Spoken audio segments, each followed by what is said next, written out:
Hello everyone, welcome to Radio Waves, brought to you by Red Apples Media and broadcasting out of Leesburg on WLBE My 790 AM. I'm your host, Kris Poliquin, and our first guest today is Mr. Stuart Klatte. How long have you been the president for Lake County Education Association? Almost 4 years. What drew you to this position?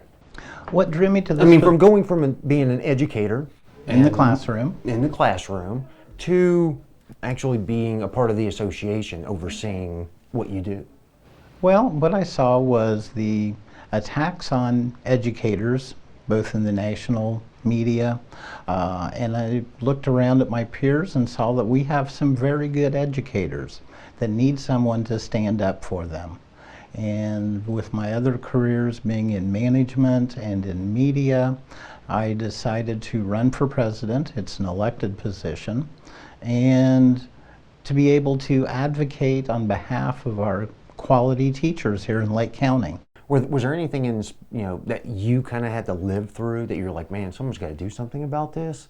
Who is it that does it that kind of helped drive you to this as well? You know what I mean? Mm-hmm. There's always changes, and people always are, that should change and that should change, but not many people actually step up, and or sometimes they just don't have the ability to, but step up and try to make those changes happen. Well, I don't think I had gone through anything that every teacher in Lake County hadn't gone through. The changes of standards, the addition of testing, the dealing with the state legislature and changes that they were making on education and how that impacted students. And it was time somebody needed to stand up, and the membership elected me as their president. Okay. Now, the membership, who are the members? I mean, they're all elected, correct? No, the association. Of the association, yes. Right. Basically, of the 2,800 teachers, teachers, Florida being a right-to-work state, have a choice to join the membership, their professional association, or not join it. And as a professional association, it's similar to lawyers have the bar association, doctors have the medical association. So the teachers association does a number of things as far as informing and educating our members, keeping them up to date on the newest trends. We lobby the state legislature. We act as a voice for teachers locally on local issues and negotiate their contracts. Okay, so issues, right? Mm-hmm. How do you become aware of the issues? I mean, again, I'm not the youngest guy in the world, and I've been surrounded by school boards as a student, as a parent, and even in my previous career, I dealt a lot with the schools as well. Right. And you don't really, you know what some of the challenges are. Teachers are always underpaid, and right now they're running out of supplies and things of that nature.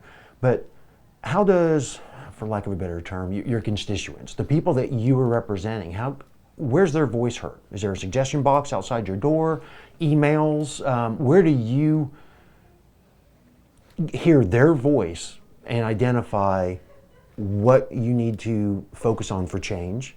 Or like you're one guy complaining about this out of 3,000 teachers in our area, not maybe back burner, that type of thing. How do you select what needs to be changed and what you're going to focus on? Well, basically I look at what's going to have the biggest impact on the quality of teaching. Okay. What's going to help our students succeed, and what do the teachers need to make that happen?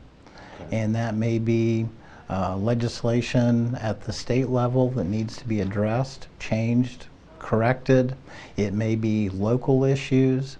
It may be a specific school issue that I may need to talk to the principal specifically.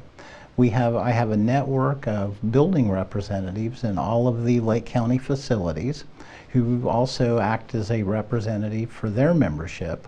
So I'm continually getting feedback.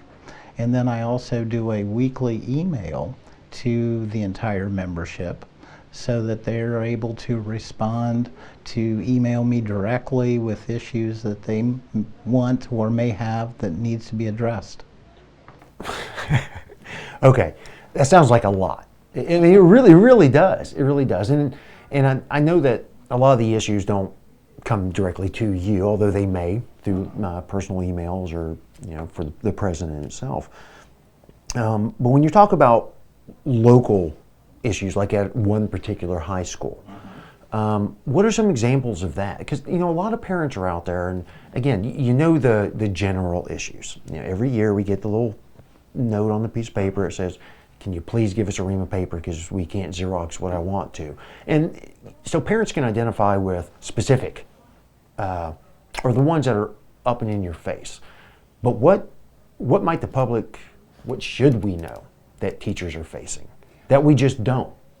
Okay, I think generally what you see, and it's not just in Lake County, but in Florida and nationally, is you have a lot of reform that's going on, coming down from the state or from our own district.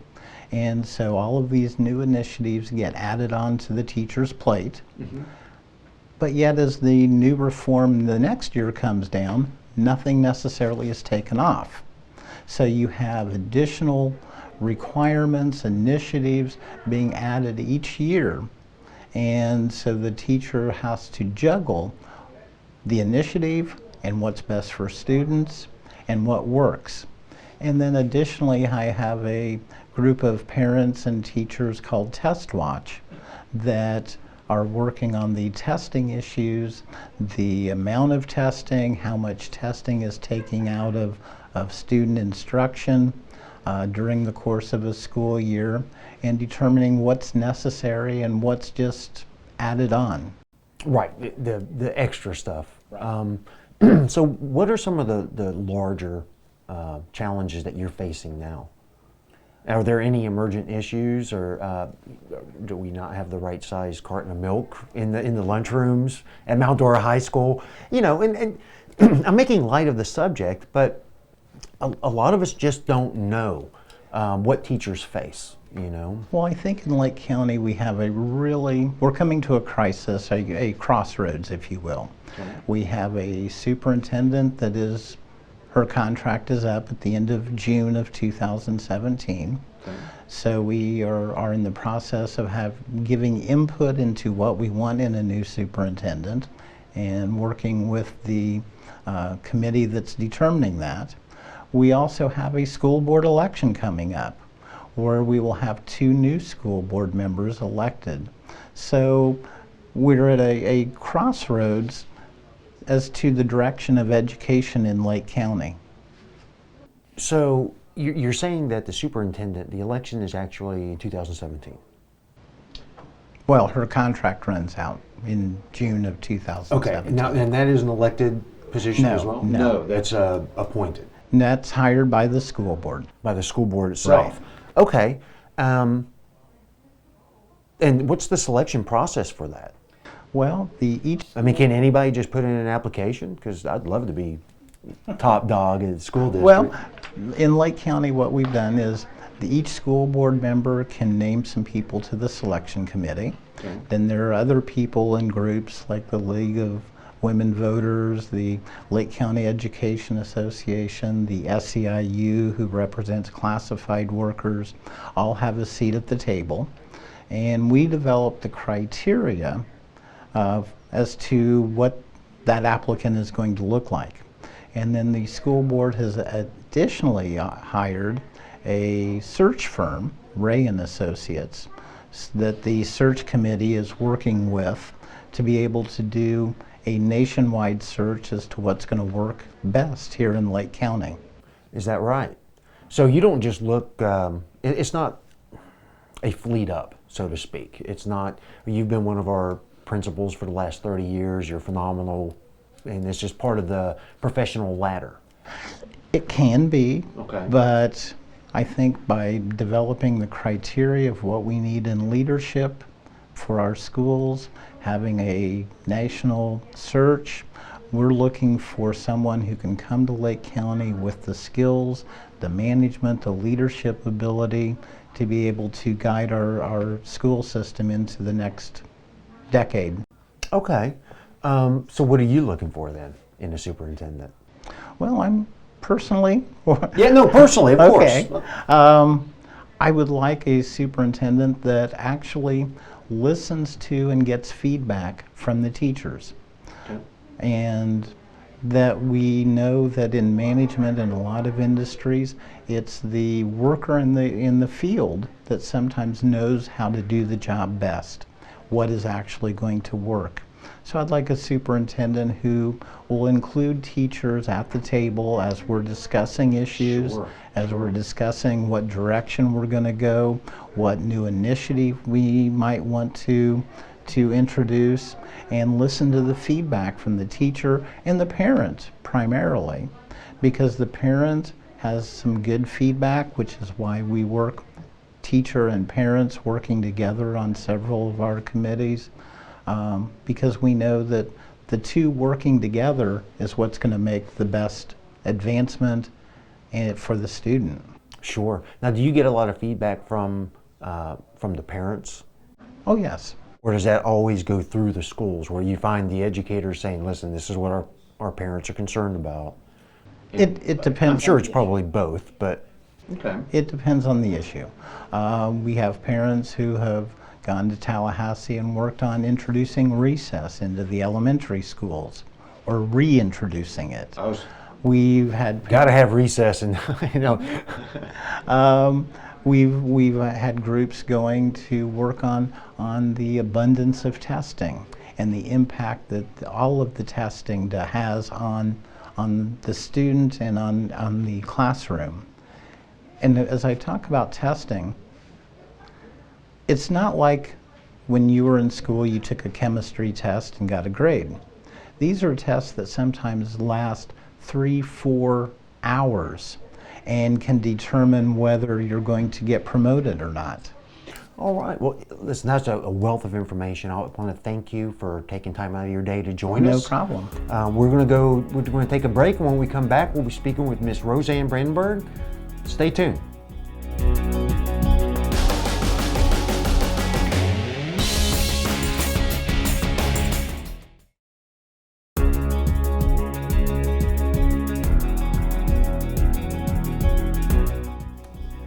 Welcome back to Radio Waves. I'm your host, Kris and our next guest is Miss Rosanne Brandeburg, school board member for Lake County in District 2, if I'm not mistaken. Yes. Well, welcome. Thank you.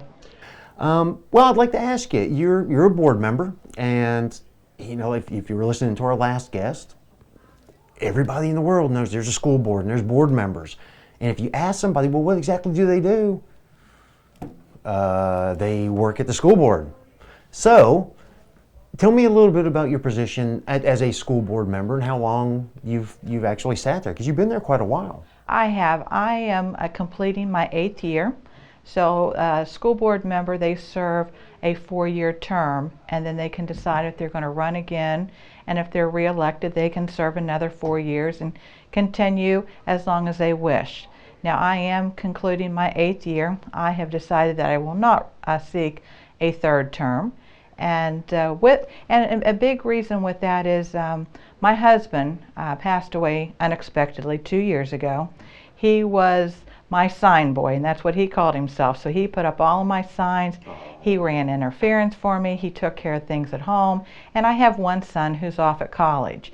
And so I also have a full-time job with the college, and I said, you know, realistically, I physically, you know, can't do it. I love serving on the school board. I think that we serve an important role, and I can go into that a little bit. A school board member, we represent the entire county, but we must live within a district. So we have 5 districts. So you have to, as a board member, physically live within the district, or is it just your student has to go to? Well, I guess it's kind of one and the same, isn't it? It is. I have to live within that district. So I represent District 2, which is Lady Lake, Fruitland Park, and Leesburg. Okay. And so I reside in Leesburg, and I have, you know, resided within my district, you know, for the entire 8 years. The other school board members, they reside within their districts. However, and what that does is it gives the people within my district someone that they can call. Someone that if they have questions, concerns, that they can reach out to their school board member. But then when we go as a collective group, there's 5 of us. And as you know, we have to get at least 3 people to vote in favor of something or it doesn't pass. Sure. And so that's how that works. And what are some of the things that parents come to you about? Well, for example, I had a phone call this morning with regards to Good busing. Good timing. With regards to what? With I'm sorry? regards to busing and transportation. And I had contacted the director of transportation and was able to get some more information. And I think that the parent is going to be happy with the outcome. And I have to say it's because I had a chance to intervene and find out that we could continue providing the transportation. See, and again, everybody knows that we have all these school boards and associations and things of that nature, but you know, the specific responsibilities, we kind of just unaware. And not that, you know, my son's 19. I've been a parent for obviously 19 years. Yeah. And yet, it's no matter how hard I try to keep up with the things that are going on in this school, which I take pride in. I was on top of it. It's all the extra stuff. I never had an issue with transportation for him going to school, no matter where we lived, and we lived in several states. So that would have never thought. I would have never thought, well, I need to call the school board. I would have just called the principal, you know, and said, hey, what's the deal? Right. Chances are he would have forwarded me, well, you need to call the school board or transportation and things of that nature. But so obviously handling grievances. What other responsibilities do board members have? Well, the board's number one responsibility is to approve policies and a balanced budget. So budgets. So when it comes to the hiring and not rehiring of employees, that is the superintendent's role. The superintendent is responsible for the day-to-day management of our entire school district. Right. Now, I think some people know, others may not, Lake County Schools is the largest employer in Lake County. We have a little over... Is that right? Yes, we have about 5,500 employees, and we have almost 50 schools. And that's not just teachers, that's staff that's all the staff, the custodial people, the bus drivers, the food service people, the data clerks, the administrators, the principals, everybody. And again, I wouldn't have even thought about that. So I'm going to ask a quick question. Sure. I already know the answer, of course, okay. But for our listeners, who works for who? Superintendent for the school board for the superintendent, or is it just one big family and say these are the policies, implement them? Well, the superintendent reports to the school board. The school board only has 2 employees. That is our district auditor and the superintendent. Everyone else reports up to the superintendent. Wow, see, now that I didn't know. So, because it does seem like it's a bigger animal than what it is. I guess, with only 2 employees. That's pretty remarkable. So what challenges, now how long are you going to be sitting on the board? Well, how much my term will be up in November. Wow, and then the election is in November, and then on November 22nd is when the 2 new board members will take over. Okay, and they've already been identified? Or? No, actually the elections are going on now. Early voting is going on as we speak, and there are 3 people running for my district seat, and there are 4 people running in District 4 seat, which is currently held by Debbie Stivender. Oh wow, so there's a legitimate race. We've got 3 people trying for one district seat. So the primary is coming up, and a school board and a candidate has to get 50% plus 1 vote in order to win in the primary. If they don't get that, then it'll go into the November election. And because you have 3 people in one race, 4 people in another race, the likelihood is no one person's going to garner enough votes that it'll be over in the primary. So what happens then? Then they will go into the general election in November. So they will continue campaigning until November. That happened to me both times that I ran. Really? Yes, so there were 3 of us both times. So in the primary, neither candidate got enough votes, so we went into November.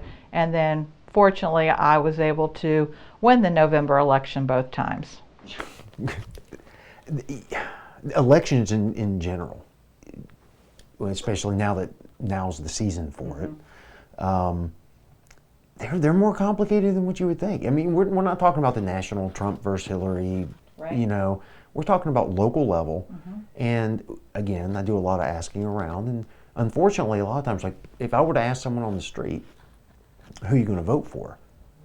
They kind of wait until that ballot shows up, and then they go, oh, that name, you know. They recognize that name, or they saw They their do. sign, or they received the flyer in their mail. And if I could, ask the people listening, the local elections are so vital to our communities. And when people think that their vote is not going to make or break an election, I'm here to sitting telling you that I am the only Lake County recount vote in history since the election started, because my last election, the difference between me and my opponent was less than half a percent. So they had to go to the warehouse, pull out 103 precincts worth of ballots, take them back to the supervisor of elections office. It took them 10 days to recount every one of those votes. That's amazing. And the votes changed from 106 to 102. So fortunately, I was victorious. Sure. It didn't change by much, but it took another 10 days to do that recount vote. So I do tell the listeners, every vote counts. And I can also say in the Mount Dora race last time, it was 1 vote that separated the 2 people. Really? Yes. And they ended that's up Florida pulling in a a name nutshell, out of a isn't it? hat to Close announce the races. winner. Wow. Yes. So please go out and vote. Educate yourself on the voters, on the candidates, but also when in my race and in county commission race, they are county-wide races. Sometimes people think, well, I don't live in District 2. Well, if my name is on your ballot, then you can vote for me. Right. And so please know that when you get your ballot, vote and educate yourself. And I think that's the key. Every year, and actually I'm just getting back into it, I have to just get on the internet and start reading what these people are about. I again, in my youth, voted many, many times. I've never missed an election, even when I was overseas. And you recognize names and positions like mosquito control. Right. Didn't know I was voting for that. So when you get that ballot, the practice ballot, go through the names, do some research, do your part. Yes. Okay. Well, we're coming close, but I would like to ask you, because you've got a long tenure, right? Closing 8 years. Mm-hmm. What are some of the successes you think that you've brought, or that you have seen for the teachers or schools in general? Newer buses. When you end your term, what are you going to go, I was a part of that? Well, things that I can say is, and when I came on 8 years ago, if people remember, that was back in 2008. That's when our economy declined. Right. That's when our school budgets declined. It wasn't until 2 years ago that we actually had dollars to start doing some of the things that needed to be done. School buses, you mentioned school buses. We have been behind in purchasing school buses, but this past school year, we were able to order 40 new school buses. Keep in mind, we put about 300 school buses a day on the road. And we have to And that's for the county. And that's for the county, exactly. And our school buses, if you combine all of them on their daily routes, it equals about 5 million miles a year that our school buses travel just throughout Lake County. We have been I've been behind them for at least 1,000,000. and of you've those been and miles. you've been behind behind those school buses. Other things that we have been able to build a couple schools, but one of the things that I guess that I am sad about is the capital needs for our school district. We have about $360 million worth of capital needs, and we do not have the funding to be able to do that. We have schools such as Fruitland Park Elementary that desperately needs to be rebuilt.